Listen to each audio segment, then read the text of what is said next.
This is some thoughts on soul and Supreme Soul, but soul as this, it's interesting how we see the soul as a tiny point of light, and this tiny point of light is something which has an eternal part recorded within it.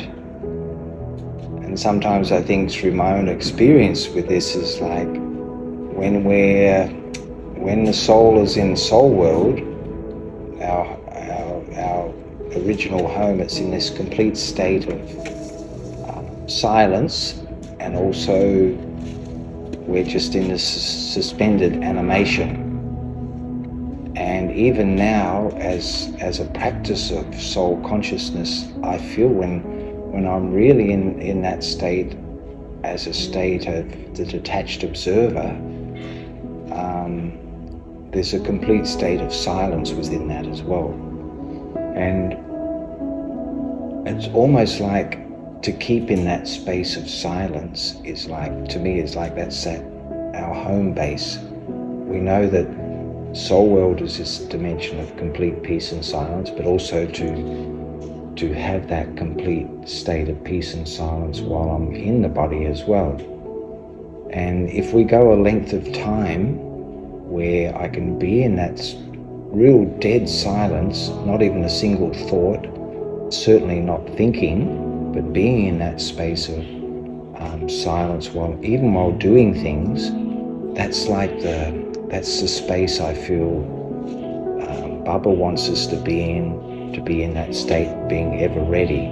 Because when we're in that state of complete dead silence, it's like we have that power to be able to deal with anything at any time. We also have that experience of really just being the observer and accepting every soul as they are and drama as it is. And that whole aspect of we're not going to be thinking, why is something happening? Why are people doing this? Or why is anyone doing what they're doing? Because we're already in that space where I'm in that same space like Baba's in, where we're just watching the drama as it is. So that's one side of the soul aspect which I find fascinating, because it's like we have enough information which Baba's given us, or knowledge Baba has given us, that we're all different. Each soul has a different part. That part is eternal.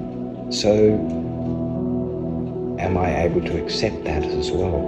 And that's the part I find fascinating, because even though we know that, how much do I come into thinking, any sort of thinking where I'm not accepting someone else as they are or what they're doing? And the more I'm able to do that, to really accept everyone as they are and their part, and just be that in that space of silence observing, then I'm going to be free in that sense, and free in the sense of I'm going to be able to stay in that space of silence and just observe and watch and enjoy, because there's an enjoyment in that as well, where we become fascinated in that sense with one soul's part or another soul's part, and really just appreciating their specialties. Thank you.